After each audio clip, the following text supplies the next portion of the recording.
Good morning, good afternoon, good evening, wherever you are joining us from around the world.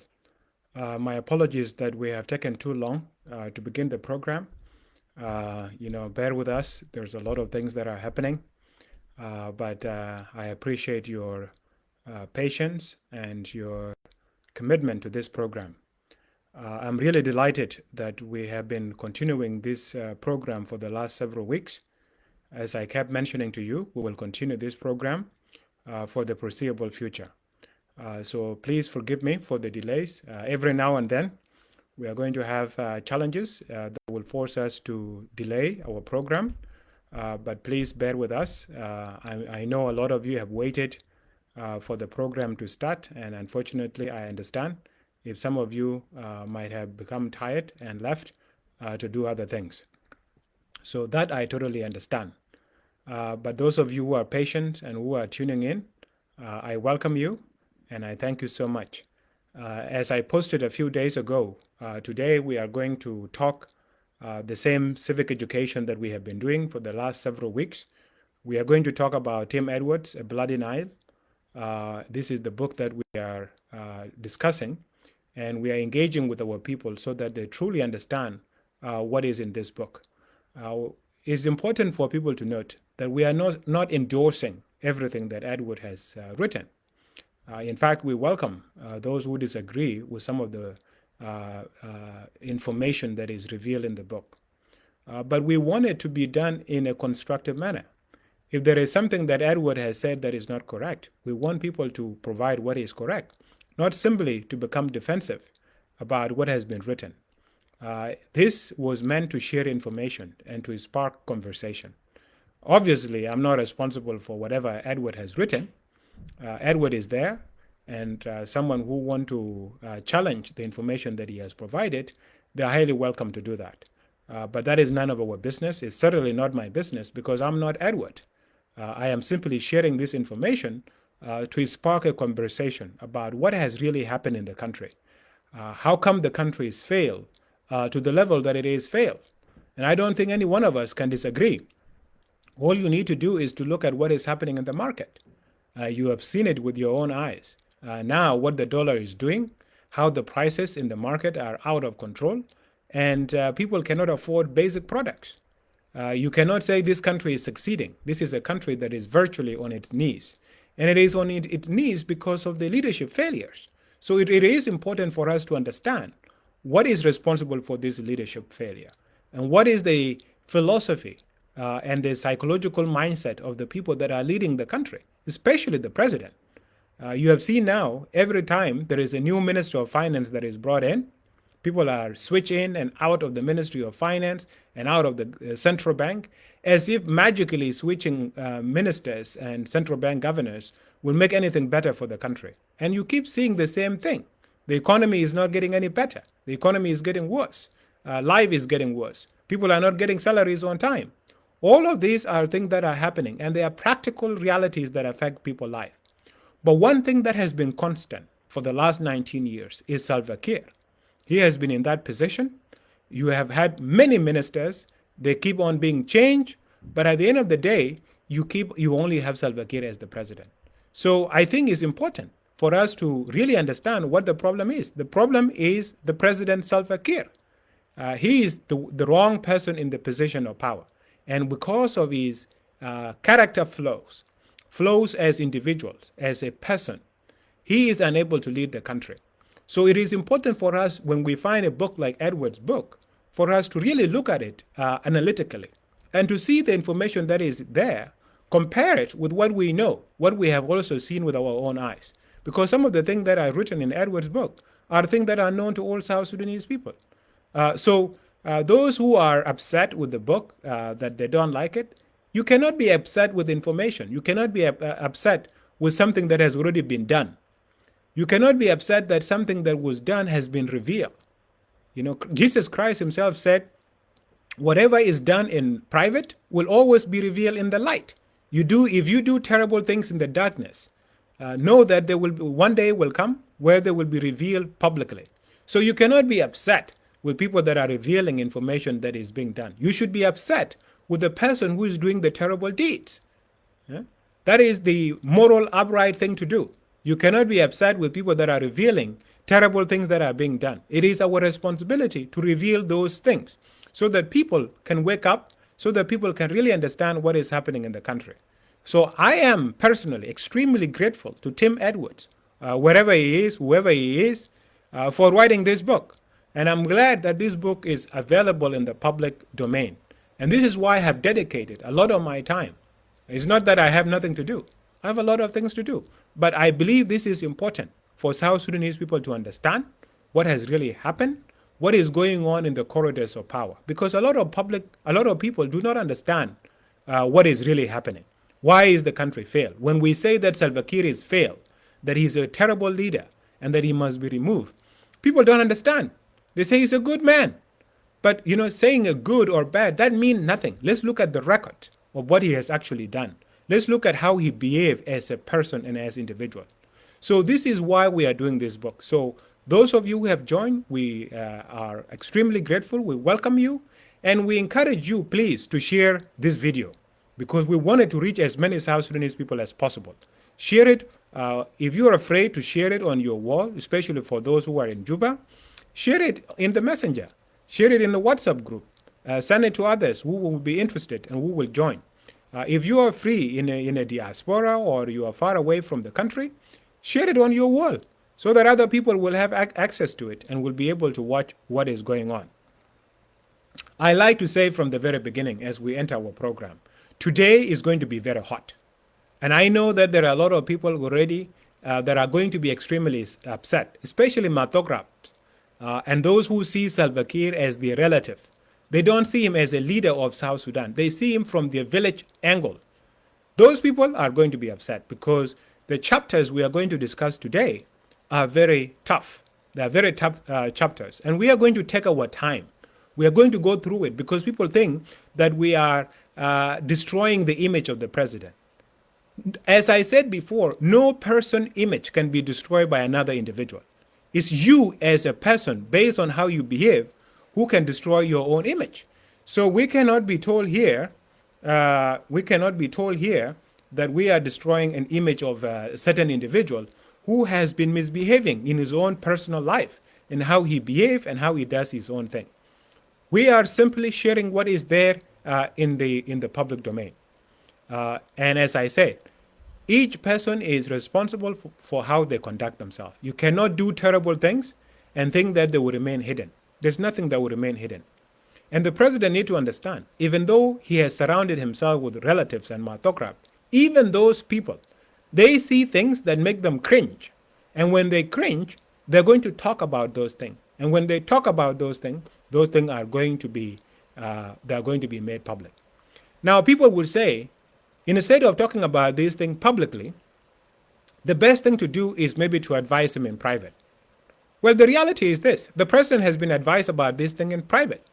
Late Uncle Elijah Malonga Lang has talked to him about his problem of getting drunk on the job and how alcohol was being used to manipulate him.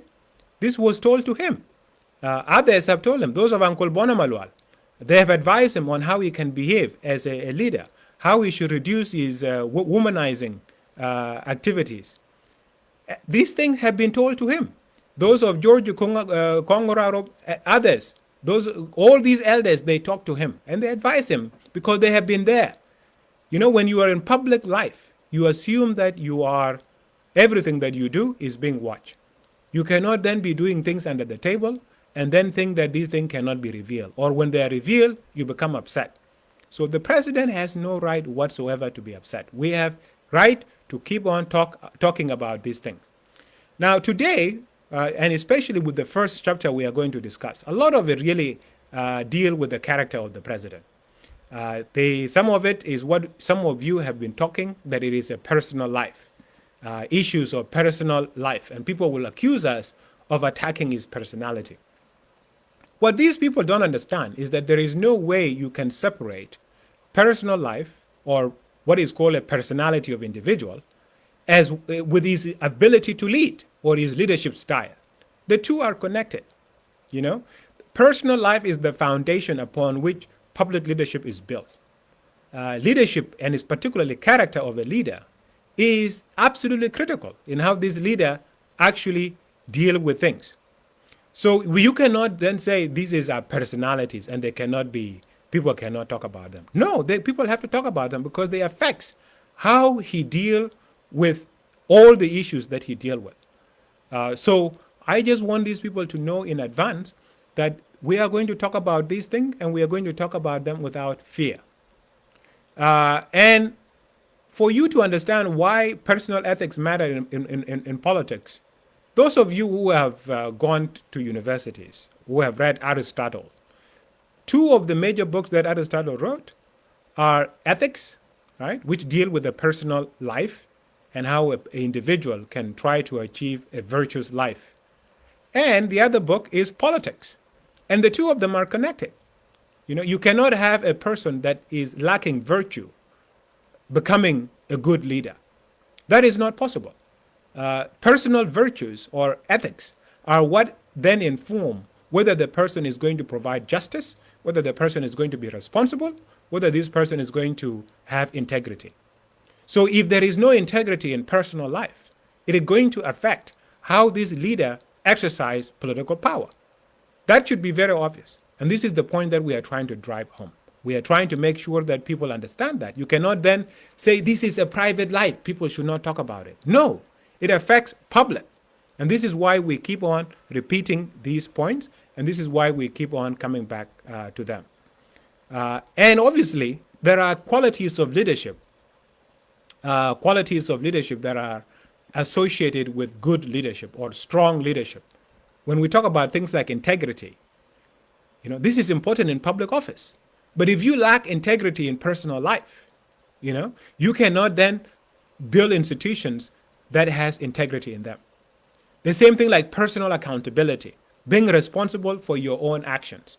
You know, if you don't have that, you are not going to have institutions that are accountable, because you as individual, you reflect, your DNA is what then affects the institution.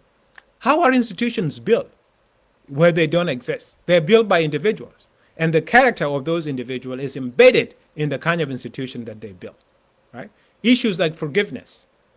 If you don't have forgiveness in personal life, you're not going to be able to build a society that is compassionate and in which has empathy.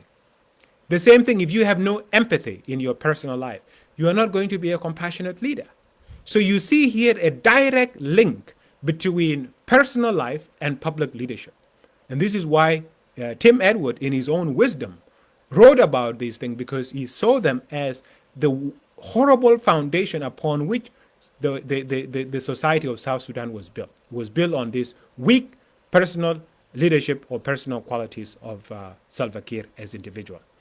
So if you start with chapter 11, the title there is Being Salva Kiir.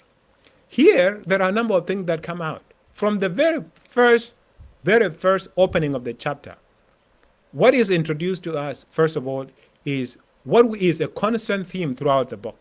And that is the challenge that the president has faced with alcohol. Right? The chapter literally begins with describing him as hard drinking. Right? That is the beginning of it. And this is important because it's going to come back. Edward doesn't just say something for the sake of saying. It's not so that you know that this man consumed alcohol. But as you continue with the book, you will understand why his consumption of alcohol is problematic in his leadership. And that will become clear later on, especially as you read down, as you read the book. So that is the first thing that is introduced to us. As you continue with the book, you then learn that the president is uncentered, right? And when I say he's uncentered, it's a person that is not confident in himself. He's not confident in his ability to lead the country. And there is a particular quote here that I want to read from Edwards. He talks about a shaky and self-doubting Commander Kiir now became the first Vice President of the Republic of Sudan, President of the Government of South Sudan, Commander-in-Chief of the SPLA. Salva Kiir Mayhadid.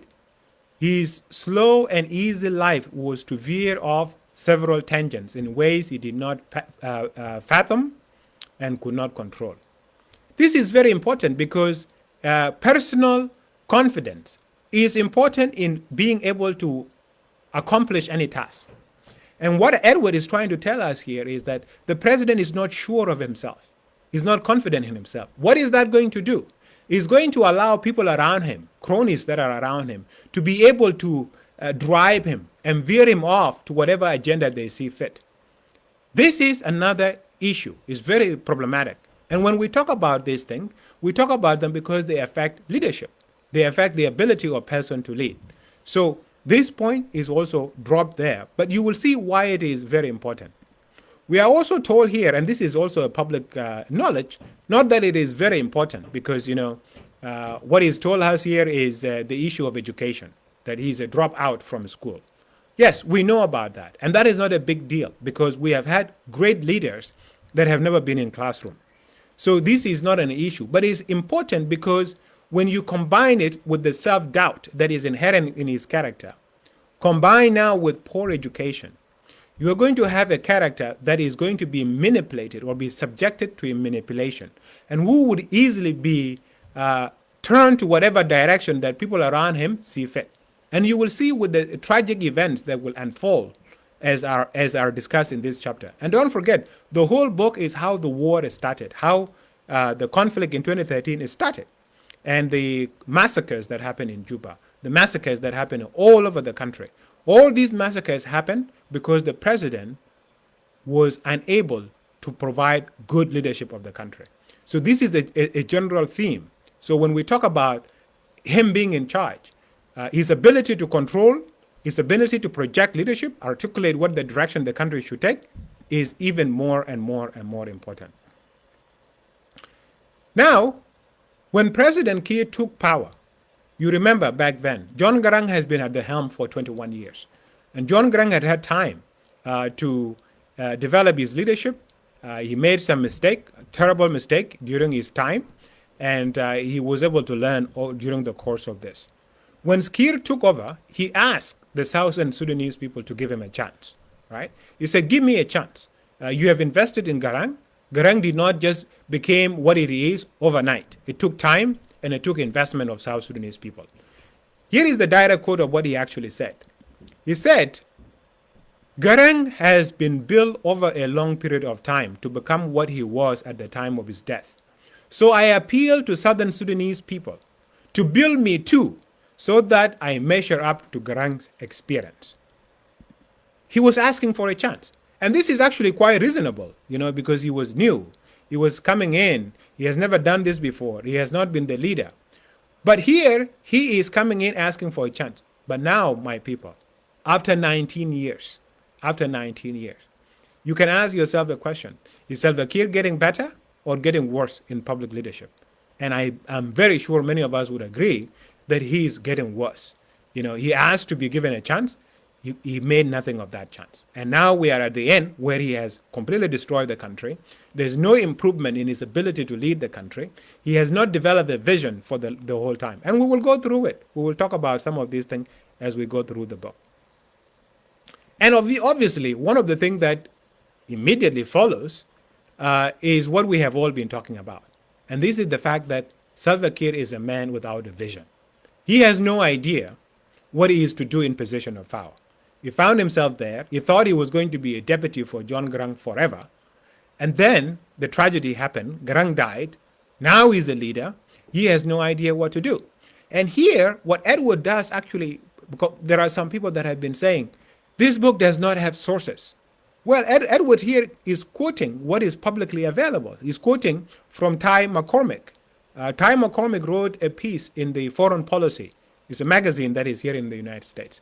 And he was talking about how really the country collapsed back in the days, especially after the war broke out. And it was an investigative piece of journalism in which he interviewed people here in the United States, people in the government, to really understand what was going on. And I will quote from here, from the book. Here, Edward says, according to Ty McCormick, who authored the report, White House officials described the meeting. This is, by the way, a meeting that Salva Kiir did with President Bush, as President Bush was now preparing to leave the White House, and Obama was coming in. Bush, had, as all of you know, had been invested heavily in South Sudan and Sudan. He has invested in the CPA. His administration played a big role to ensure that the country was able to move forward. So here he's quoting this meeting, and it's available in the Foreign Policy, by the way. You can go and get the original article yourself and read it so that you truly understand that this is not a joking matter. What Edward has here is something that comes from sources, credible sources, by the way. So White House officials described the meeting as awkward, saying that the South Sudanese president was unable to explain to Bush his vision about an independent South Sudan and instead appear distracted, referring question to his junior official in abdication of responsibility. President Bush was trying to engage him on what they were doing internally, how they were building their ministries, how they were preparing for the referendum. But he, Kiir, kept just saying, Pagana Mum will answer that.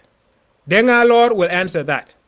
The report quoted officials who attended the meeting. This is basically what happened. He was being asked what was going to be the plan of this independent country called South Sudan. He could not answer them. Instead of providing an answer, he would say, Pagan will answer that. Denga Lord will answer that. He's just sitting there. And he's the leader. He's going to be the president of an independent country. And he has no idea how the ministries are being run, what the plan is about the new nation when it become an independent country. He had no idea. Right? Now, Edwards continue down. It said, several lines down, it said, the outgoing Bush administration had just tasted a tiny little bit of President Kiir's second-rate leadership style. The incoming Obama administration was about to literally flip. Several pages down, Edward writes, clueless and green on matters of running a government, let alone a volatile country, a pugnacious and exultant President General Salva Kiir Mayardit woke up to realize he was now the dictator of an oil-producing boondocks with one of the poorest population on earth, a thieving political class, and overstaffed and incompetent civil service. He did nothing to correct all these ills. He realized that he was the ruler of a loose confederation of warring tribes, and he aggravated the existing tribalism and nepotism by appointing his relatives, tribesmen, and cronies to high offices. Slowly, he was becoming a tribal king. This is very important because we get a sense of about how he's preparing now to assume leadership of an independent country and how he immediately actually exercised that leadership.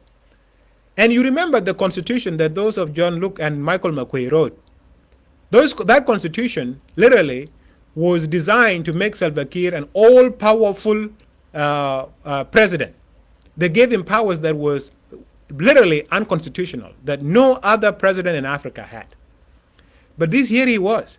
He was a guy that had no idea what was going on. He could not articulate what was going to be the vision of this new country. And already, as we have mentioned, he's a guy that is deeply insecure about himself. He's shaky. He has no idea what he's doing. And as he has been mentioned before, is a guy that is liking to drink. So all of this drama is now setting up for a catastrophe. How now cronies around him were now going to be able to manipulate him and literally run the country to the ground. These are very important chapters. So here we literally see that this is a guy who's clueless. He has no idea how to run a country. And he knows that the country that he is inheriting is volatile, a country that has a lot of problems where people are upset with each other, people have been fighting. Instead of now trying to build the nation, doing reconciliation across the tribes, he used tribalism and nepotism as instruments of consolidating power. And soon you will see what the real point of the book, that he will also use violence deliberately as a way of manipulating the country and maintaining himself, because he has no vision on how to run the country. We are also told from the same later on in the same chapter that Salva Kiir is essentially a liar, is someone who's a liar. And the example that is used there to tell us that he's a liar is a meeting that he had with President Obama. This was the same trip where he would end up getting lost in New York City. And Edward talks about this, by the way, in the same book. This was a meeting that he had in New York with President Obama. First of all, he showed up to the meeting very late, right? The night before, he was knocking himself out on alcohol and obviously with young women. And then the next day, he could not wake up on time. And then he showed up to the meeting super late. Obama had been waiting for him. And then now Obama wanted to talk to him about the support that the South Sudan government, SPLA, was giving to the SPLA North. Obama wanted to raise this issue. And it was discussed in advance. In fact, we were told in advance that Obama was going to raise this issue. And the ambassador at the time had told us, make sure that President Kiir accepted. And he's able to explain to President Obama why he's doing it. That these brothers in the North, those in Kordofan, those in Blue Nile, they had been our compatriots and comrades in the struggle. And now the NCP violated the CPA by not conducting popular consultations in Blue Nile and Southern Kordofan. And as a result, we have no choice. We have been forced to support them. They were attacked after South Sudan declared its independence. And now, as people that used to be our brothers, we have to support them. This is what we were told to say. And we told him, President, this is what you have to go and say. Instead, he had his own people that were drinking with him the night before that told him, no, you just reject it. So he came to the meeting. Obama raised this issue. He said, no, we are not doing that. We are not supporting SPLM North. Obama pulled out a satellite evidence. And he said, here is the satellite evidence. And then he said, your satellite are blind. Literally, that was the time Obama stood up and he said, thank you for your meeting. And that was the last time President Kiir had any significant meeting with an American president. That was it. Since that day up to today, he only take pictures. You will see him standing with someone. Pictures are taken. That's it. But he's not ever sitting down for a meeting. And this is why when he came in September last year, he asked for a meeting with Obama. It was turned down. And then he was asked to meet with the Assistant Secretary of State for African Affairs because he is someone who is a liar. There is here an actual quote, from Tim Edwards. He said, now President Barack Obama and his administration knew exactly what breed of African leader President Salva Kiir was, an unreliable and deceitful ally, right? Unreliable and deceitful, right? This is what he's known here in Washington, D.C., as I keep saying. This is what he's known in New York. This is what he's known in Addis Ababa. Even his own colleagues in the region, they tell him that he is unreliable, he's deceitful. He signs agreements, he doesn't implement them. He say he will do this, he doesn't do it. No matter what. He's a person with deficient. And these are what we talk about in leadership. Being a word of the president is very, very, very important. And if the word has no weight, has no meaning, is just said and is left there, it literally leads to death. People die, People suffer because of inability of the president to tell the truth. And here we are told by Edwards, this is a guy who is unreliable and deceitful. And then down, we are told more and more blunders. Blunder after blunder.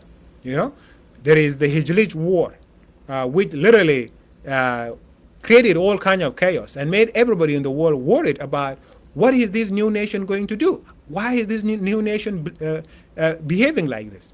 And then there is the oil shutdown that came after that. Deliberate decision made by the government that we are going to shut down the oil. And this is despite knowing that oil accounts for 98% of the budget. And they were advised not to do that.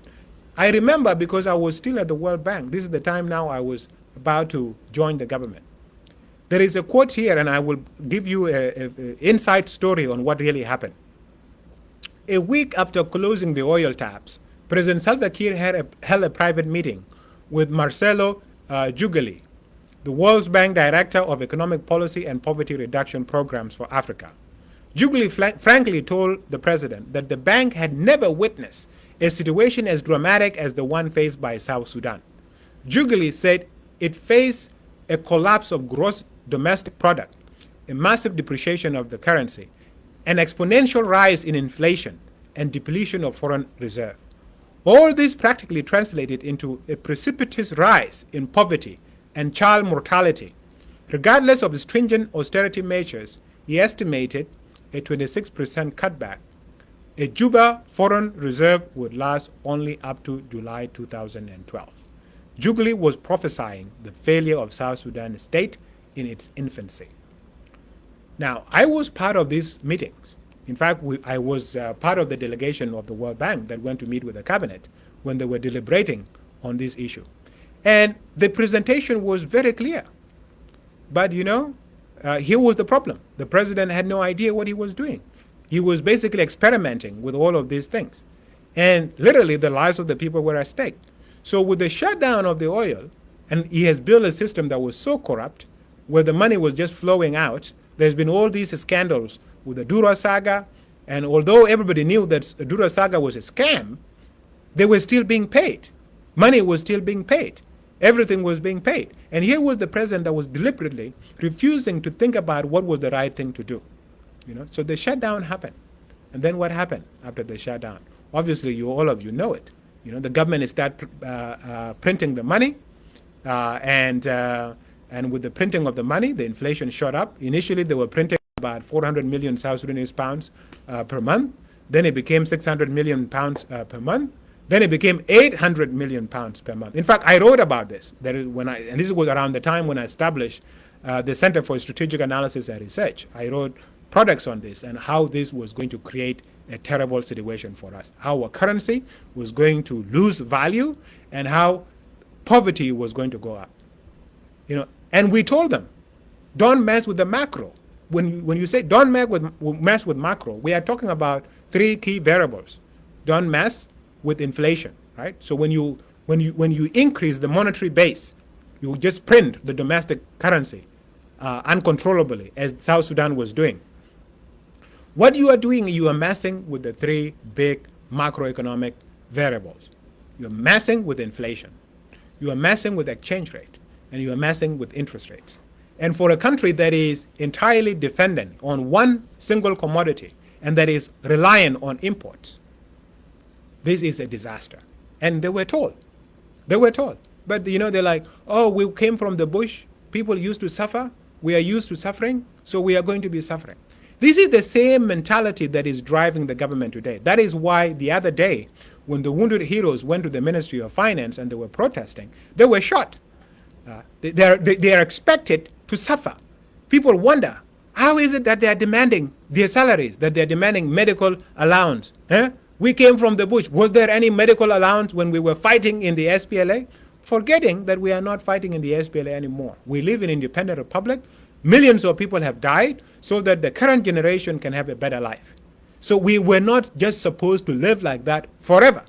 No society is supposed to witness that kind of suffering for the entirety of its existence. At some point, people expect situation to improve, for the life to improve, for conditions to improve, so that the life may prosper, so that the children go to school, so that the women that are giving birth do not die during childbirth, so that the children that are being born do not die, so that the soldiers who have fought and were killed and were wounded for the country, they can also have something. But in their mind, it's only them that need to have something. And the rest of the people, they can go to hell. That is the logic. That was the logic that was with Kiir then. That is the logic that is still with him today. And then the incompetence around him became extraordinary. All of you know this. As time went by, he became extremely incompetent. He was doing things here left and right. He began removing some of his colleagues that were with him in the bush. Then he started behaving in a very funny way. And Edward's here, there is a particular quote that I want to read from you from the book, from Edward. It says, this is how Kiir became so insane in how he was exercising power. And people were wondering, what is going on with this guy? Why is he behaving like this? Well, here is what Edward say. Some say it was the excessive alcohol he consumed that changed him. Others believe he had a mental hiatus due to the unending hallucinations in which the ghosts of the late John Garang reach out to him in recurrent dreams. Whatever the cause, the burdens of the presidency far surpass the limits of Kiir capabilities, and therefore stretch his limited wits.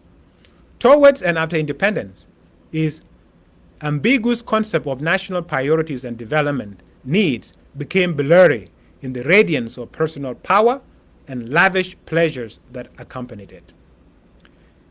And this is actually interlude to a particular side or personality of the president that is quite troubling. It was not so much about the nation and what the nation wants. It became about him and him enjoying life. It's the same reason why the other day when we talk about what is going on wrong with him, he will call himself the state. People are attacking the nation.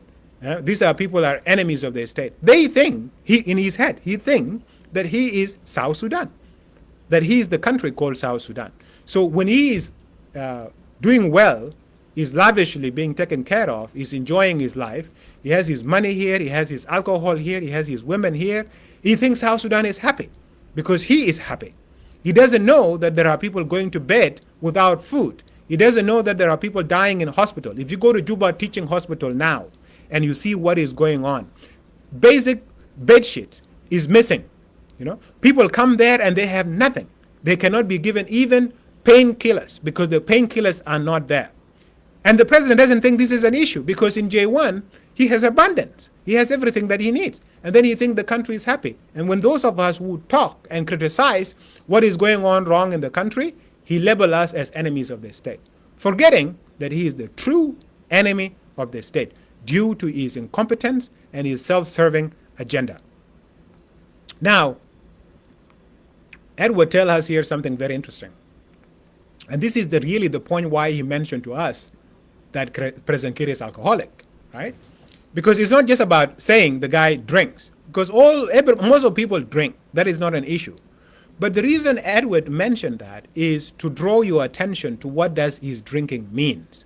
And here, he talks that this guy is not just a drunkard, but his love of the drink, his love of the alcohol, is used to control him, right? I will read you a direct quote from the book. It says, the president's cronies in the government devised a way of getting to make him sign orders or degrees when he was drunk, had impaired judgment, and when he had let his guard down. They would have letters drafted, appointing, giving one of their associates lucrative government deals, and wait for President Kiir to get sufficiently blotto. Is he now cooked? Quote, was the familiar question among his drinking buddies and the palace pages. If the answer was in the affirmative, it meant that he was sufficiently drunk and could sign any document without scrutiny or perusal. One time, a decree was read on the state television firing the then governor of Central Equatoria, General Clement Wani Kongang.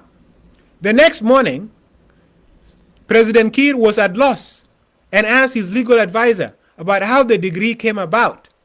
He was curtly told that he signed it the night before. And embarrassed President Kiir reversed that particular decree promptly. As it turned out, the governor had refused to validate land that the president's relatives and cronies had grabbed. Indeed, the president often appeared drunk and hangover and days for many a morning commitment after long nights of drinking with his buddies or his minions. This is extraordinary. This is extraordinary. Just think about that. Here is the guy that people around him are the one feeding him alcohol, making him wasted. And then when he's totally wasted, they tell the other cronies that he is cook, or is he cook? And then if the answer is cook, now they bring the document. If you read the rest of this is absolutely sad. There are money being taken from the central bank. This is where the case of those of Mayan Wall. You remember Mayan Wall, who is now appointed back to the Ministry of Petroleum, and Yel, who was in his office who is now reappointed into his office. These were the guys giving him alcohol, feeding him alcohol, getting him sufficiently drunk, and then they say he's cooked, and now they bring the document for the money to be taken from the central bank. And then they had their own seal where they stamp things. This was the case that led to these guys being arrested. And these are the same guys that are reappointed back into the government. Yeah, Jamaa, what is going on here? Yeah? And when we talk about this thing, they say we are attacking the character of the president. It's not just about him being drunk. He's not an old guy getting drunk in the village and singing his song when he's happy. He's a guy that is purposefully made drunk so that he can sign documents that put the life of millions and millions of people at risk. Absolutely horrible, horrible. And then he will come and attack us, complain about us. And he's a guy that is unable to take responsibility for his action. And that is another point that Edward talked about. He's a guy that has no accountability. There's no accountability for himself, and there is no accountability for people around him. I mentioned those of Yel Lul. He's back in the office of the president as the chief administrator. He's the guy that stole millions last time. Mayen Wall is back in the Ministry of Petroleum. He has stolen money before. He is now back to steal more and more money. Ya Jama. No accountability. And here there's another passage from Edward that I need to read. This is very, very, very important. And it kind of make you understand why the unknown gunmen are never caught. You know, those people that go and kill people that are known. When you read the UN panel of expert report, you talk about like how those of Dong Samuel were kidnapped and were brought to Juba and killed. And there is a mentioning of the names of individuals that did that. Well, here is why. Let me read this statement. No accountability. This is about Salva Kiir. He gave his close security details and bodyguards a free hand, even during the days of liberation struggle. Being mostly his relatives, they had a comradely relationship and discipline was lax. In Yei Town, where he was settled during the long war, his bodyguard, people in his headquarters, as it was then known, ran riot, looted, killed, and even raped and got away with it, sans punishment, and or even reprimand from the SPLA Chief of Staff, Commander Salva Kiir. They often sought out or ran errands to and from young girls for him. So you see, this is a guy that lacked personal accountability, and there is no institutional accountability. Why? His bodyguards, who also happen to be his relatives, are not just only his drinking buddies that get him cooked, as they say it, cooked, and then get him to sign whatever, steal the money, but they are also the same guys that go and bring him young women, young girls. So he has no way whatsoever of holding them accountable. And this is absolutely, absolutely sad and tragic, right? And when we talk about leadership, as I mentioned in the very beginning, personal accountability is the bedrock of leadership. A leader needs to be accountable first to himself. And he also then needs to be accountable to the public. And you cannot build institutions when you have leaders that have no accountability. This is the bottom of what we are trying to say. And this is why the failures of the President Kiir are so catastrophic to the level where the country is on its knees right now, literally on its knees.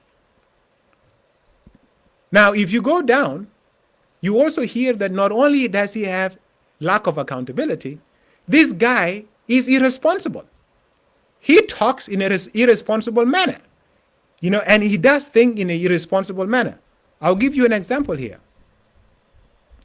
A visibly drunk, hangover, or irritable President Kiir, depending on events of the preceding night, the time of the day or a function, was also one to making a statement without due regard to their future ramifications, right? He talks loosely.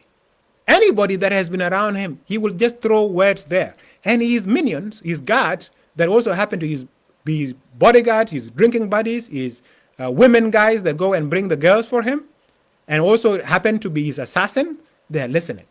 And the case in point that is mentioned here is what happened to Peter Julius Moi. You remember Peter Julius Moi? This was a journalist. He asked President Kiir a question. And the president he had a hangover, and he was upset.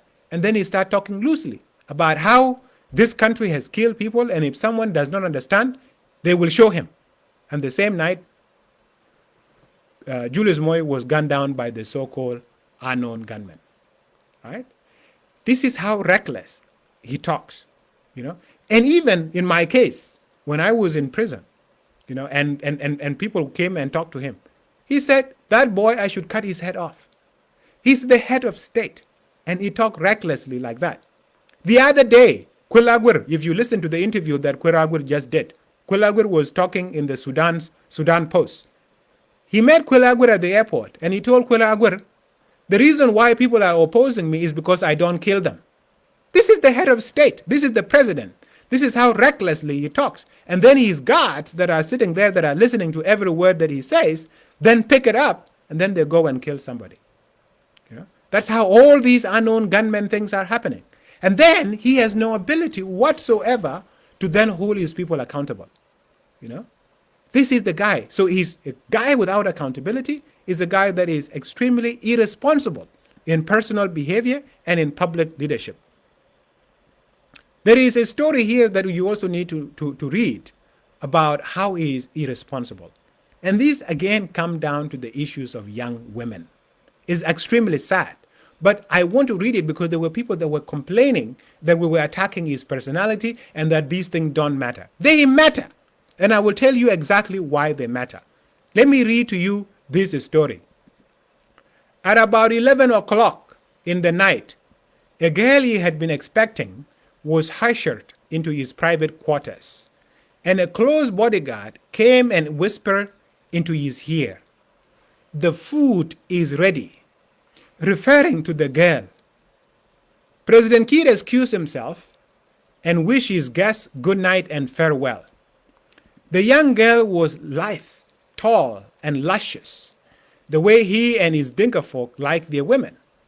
She could not be exposed to the other guests because she was the daughter of one of his 5 fallen comrades with whom they formed the SPLA in 1983.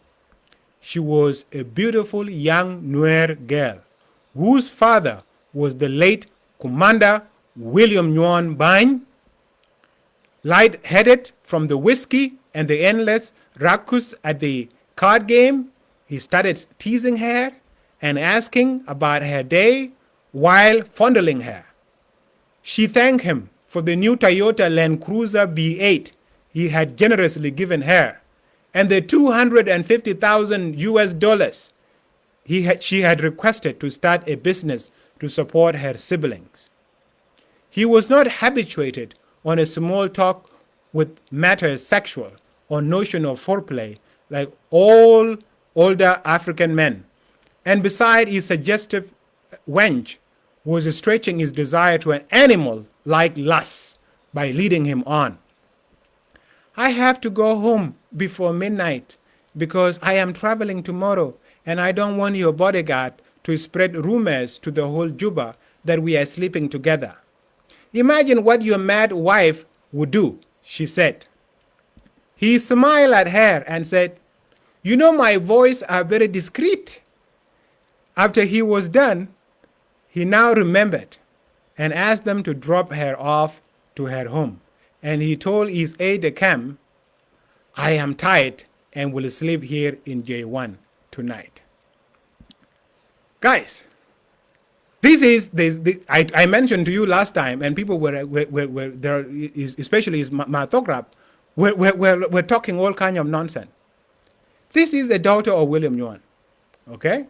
This is a daughter of William Nguyen, one of his brothers. Instead of the president sleeping with them, with her, sleeping with her, because he had given her a V8, $250,000 to support her family. My people, a daughter of William Nguyen, family of William Nguyen, deserve to be given a lifelong pension for what William Nguyen has done. Anyone that was part of the struggle knows this.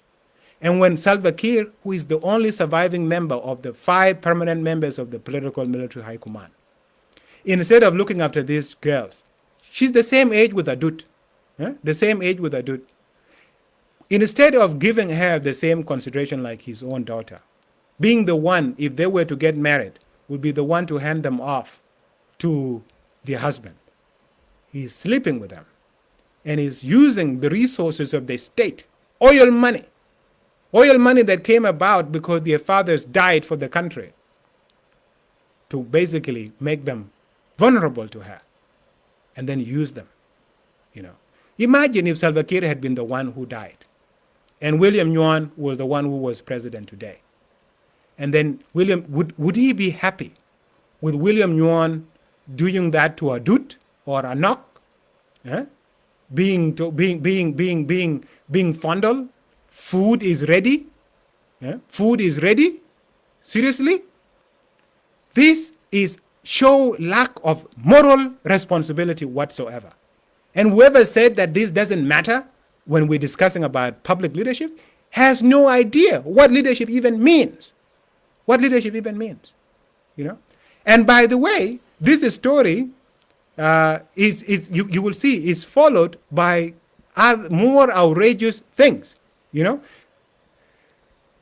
The night before he did this, you know, the next when he woke up that same night when he slept in J1, that was the night that the ghost of John Garang visited him.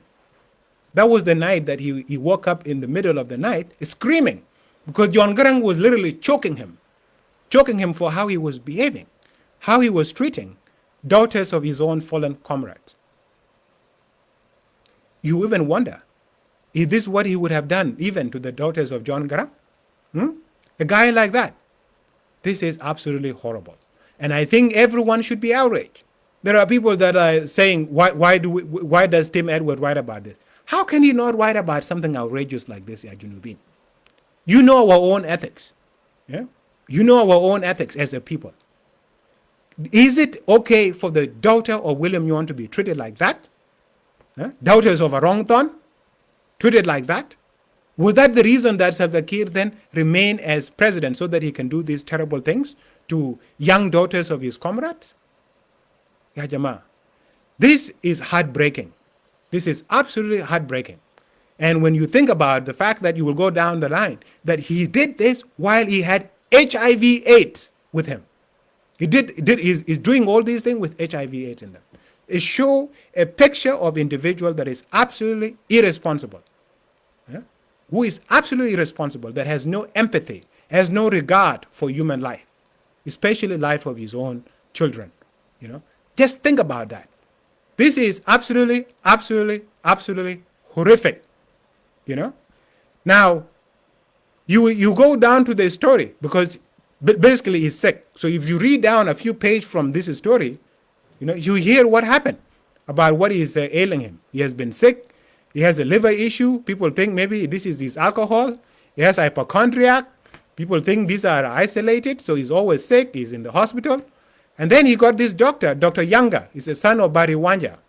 Bari Wanja is from Western Bargazal. You know him. He was a member of parliament.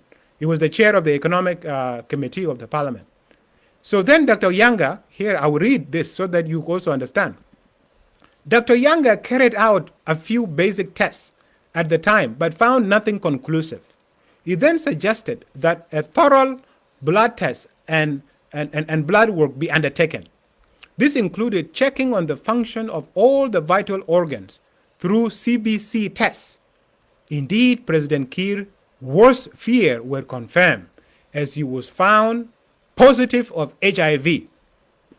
His kidney was also not optimum, perhaps due to his religious consumption of alcohol. His earlier hypochondriasis was, after all, valid. An apprehensive President Kiir then flew to Nairobi and went to a private hospital in Nairobi's Karen suburb for a better private and discreet management of his health. He was advised that the disease could be managed with the help of modern medicine and did not translate into automatic death sentence anymore. He was instructed to have self-discipline, avoid alcohol or drink in moderation, eat healthy, and try to exercise. The doctor in Karen was not told of a new health problem developing in Kiir's life, a rare form of psychosis. This is unbelievable. This is unbelievable, my people. You know, this is the reality of what we are facing. So when he is doing all of this, you know, sleeping with the daughter of William Nguyen, being told the food is ready. He has all these things with him. He has all these problems with him, And instead of thinking about the life of these people, he just carry on. He just carry on and he eat his food, whatever the cold, whatever, just absolutely upsetting. And then you are told the psychosis, this effect with the mind. This is why he's always in a terrible mood, threatening people, killing people, So you found this is a guy that is devoid of all the qualities of leadership. If you think about it, judgment, to have a good judgment, right? You find that this guy make poor decision. He's confused. He's resistant to change. Okay, take the issue of courage. Yeah? The guy make poor decision. He cannot stand up. He's satisfying himself rather than maximizing the norm. He's morally bankrupt. He can't stand up for what is right. He has no drive, to see things through. He doesn't collaborate. He's basically every man for himself mentality that he has created, where he basically used disinformation and division to divide his people. Integrity, completely absent. He's operating from a position of self-interest and mistrust. Temperance, he has none of that. He's talking about killing people, and talking about short-term gratification. Accountability, none of it. He can't account for himself. He can't he can't hold others people accountable. Justice, he liked to favor some people. He used nepotism. He has no sense of actually valuing people based on their characters. People say he's humble. He has humility. The guy has arrogance and complacency. He doesn't stop the problem when the problem is there. He waits for the problem to fester and get out of control. Humanity. Just look at what he's doing to these girls, sleeping with them with HIV. There is humanity in that. Transcendence. He cannot think about big objectives, where he is taking the country. He's very narrow, focused. He has very self-serving objectives. He doesn't strive for excellence. He doesn't inspire anybody. So he's someone without any quality of leadership whatsoever that is worth talking about. And this is the part of the tragedy that we have been trying to explain to all our people. So that is chapter 11. We spend a lot of time on it because it's very important. Chapter 12, is talk about the frustration of justice. And that one is very obvious. Lack of justice, how there is no justice in the country, how the system was created so that there can be no justice whatsoever. I will leave many of you to go and read it. It's interesting, but it's very obvious. All of you feel it. The chapter 13 focus on the socio-economic landscape. And here, Tim Edwards talk about the huge potential that South Sudan has, the abundance of natural resources in terms of oil, gold, other minerals, but then the deep poverty that people face. And then he wonders about what is happening with the economy of South Sudan. He observes that the people providing water are Eritrean, Ethiopian, hotels, Lebanese, Ethiopian, Kenyan. And then he begins to wonder, where are South Sudanese? Here are all these young people. Young people without anything. Young people that has no real access to food or anything. These are people that are abandoned literally by their own government and by their own people. And then the chapter that we should spend a bit of time is chapter 14. Time to eat. This is what, when he now declare the independent is there, he's taken over, is the president, time to eat. All the Matograp, they now gather and they began eating. Here, I will read to you a very interesting segment. It says, on the 5th of September 2011, President Kiir expressly ordered then Roads and Bridges Minister, General Gary Chwanga Luong, to expeditiously release US dollars 244 million to Benjamin Bolmel and his ABMC company for the construction of 69 kilometers of urban roads in Juba City. This was a direct order which was not subject to parliamentary approval or ministerial priorities nor contract. Let that sink in for a little bit.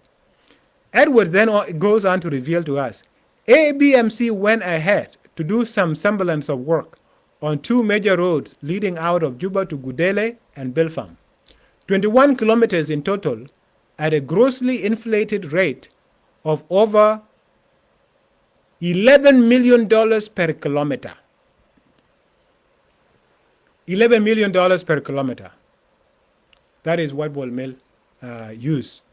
11 million per kilometer. You know? The road that the US built from Nimble to Juba, do you know what is the cost per kilometer? 1.5 million per kilometer. We are talking about 11 million per kilometer. Right? Time to eat continues. In a related twist, Rebecca Nyandeng, after being fired from the roads and bridges docket in mid-2007, was later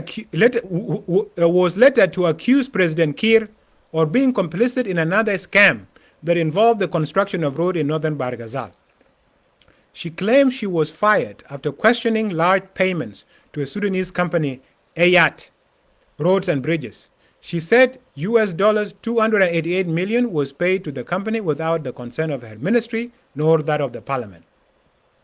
Edwards continued down. Indeed, the thorough Auditor General Stephen Wundu confirmed these figures in his belatedly released report for the financial year 2006-2007. Here is the report. This is the quote from the report of Stephen Wundu. The financial statement omitted a commitment made on March 5th, 2006 of US dollars 288 million in the form of bank guarantee for roads work in northern Barghazal by Ayat Roads and Bridges. I'll just read a few of these example after example. In the same league was the story of President Kiir personal secretary, Captain Kodlwal Araj, many of you know him, who was later arrested by Australian police while entering with $16 million in cash. $16 million in cash. When questioned, he identified himself as the personal secretary of the president of the government of South Sudan, and that he was delivering the money to the family of the president. Just unbelievable. Here is another bizarre story, and I mentioned it when I first provide the overview of the book. The case of the SPLA Deputy Chief of General Staff for Administration, General Salva Kiir, the brother-in-law of President Kiir, was even more ingenious and made of substance that inspired Hollywood blockbusters. The general appropriated for himself 293 million US dollars and was racking his brains on how to move it out of the country to a safer place. Imagine moving it out of the country. He's not even thinking about going to build something in Apuk land or in Warab.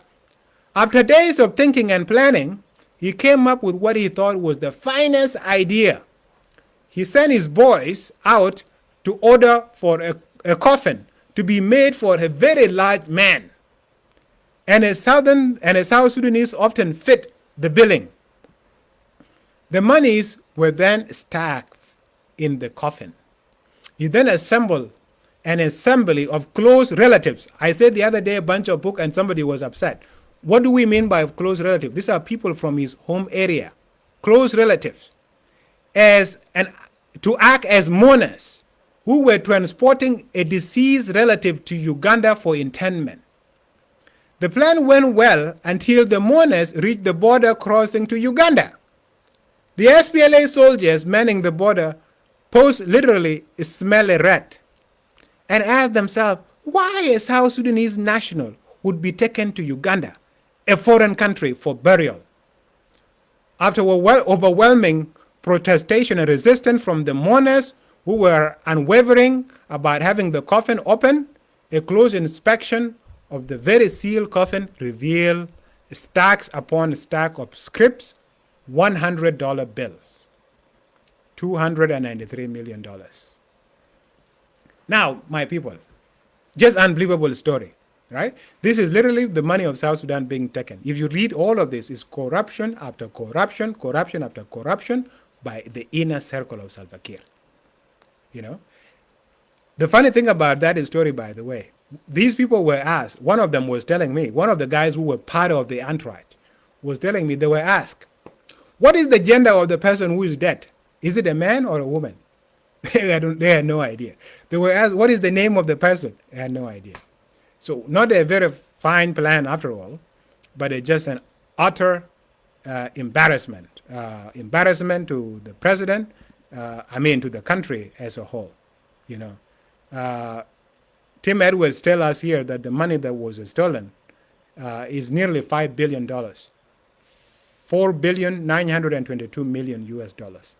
This is the money that was stolen up to the time when the book was written. Very painful stuff, my people. When we talk about this thing, people say we are attacking the personality of the president. No. Individual life means a lot to leadership. And when you have these kind of people leading the country, it's no longer a surprise why the country is where it is. We have tolerated this for so long, it has reached a level we could not tolerate it. Look at what is happening in the country, how the money now that has been wasted and is given to simple individuals, that a lot of people are being left in misery, in destitute. Our soldiers have nothing to eat. People are literally walking dead men because they have nothing to eat. They have nothing to eat, my people. And people complain the image of the president. Is the image of the president more important than the lives of South Sudanese people? Image of one individual who is doing all of these things, that has no accountability, that is irresponsible, that is turning daughters of his brothers into wives, into sexual partners. If this guy, his reputation, does it even matter with what he has done to the nation? We have not even talked about the intercommunal violence. Right now, in Warab State, you have Twitch Mayadit fighting with Abiy. That fighting makes no sense, but is generated deliberately from J1. These are communities that are brothers. They have always been together. They are now fighting. You have his own Ilos of Apuk Girthi fighting with Mariala Wow community. The other day, Tiger Battalion facilitated Apuk youth to go and burn down the village of Mariala Wow community. You have Agwok fighting with Kwet. Yeah? This is just in Warab State. And when you read these stories, when you read the nature of the person who is in that seat, it's not a surprise. And that is why we believe it is important for Junubin to understand who is in that position so that they finally wake up. We have to wake up. Whether you want to see the reality or not, we have to wake up. And we have to see the reality. And we cannot be afraid of the truth. We have to say it the way it is. People don't like it. If you don't like these things to be said, don't do them. If you don't want your drunkenness to be known, don't do it. If you don't want your witchcraft to be known, don't do it. If you don't want to be known as a sex maniac, don't become a sex maniac. If you don't want to be known as a thief, don't become a kleptomaniac. If you don't want to be known as a murderer, don't murder people. And these are things that President has done over and over again. And he has to be called out. He has to be held responsible. He has to be held responsible. And he cannot weep. You cannot weep. My friend, you cannot weep. So, my people, share the video. I will just end this with a small Dinka song. I will repeat everything I've said in Dinka at another time. Angotich, what angotich, what a kid can't walk a go there, what angotich. Angotich na lay it well, can walk a batting, quite check a ben paying each. What a batting at a thiok, could be thorn and yaran bay to thiok. What a batting, quite check a ben paying each. Twalke biokuno kubala jalna dud wake. And what a batting, quite check a ben paying each. Yene ya lek thunder bag bael. We ka bichet koi wire jiming yang air. Legel be lay yang na loga kon ben ke lwel ming bag bael. Kedida gaya jigit bag bael. Kelwel ki ye ko ming ye krialde. Kelwel ming ya ka chering. Kedida gaya jigit bag bael na le chiping. Goming kada kunyeng katin. Kuluga kon ben kukut kanim ben. weka bekwot ni me ben. Weka bekwot ni me ben. Even the rats, they know when the ship is sinking. This ship of Salva Kiir is sinking. And those of you that refuse to get out of it, you will go down with him. Because this level of bankruptcy, of poor leadership, of irresponsibility cannot be tolerated by the people of South Sudan. And the day of reckoning is coming. I will end here. My people, share the video. Looking forward to seeing you in the next few days as we translate all of this into Tong Monjang. Biranja Pinge. Have a good day, and I look forward to seeing you.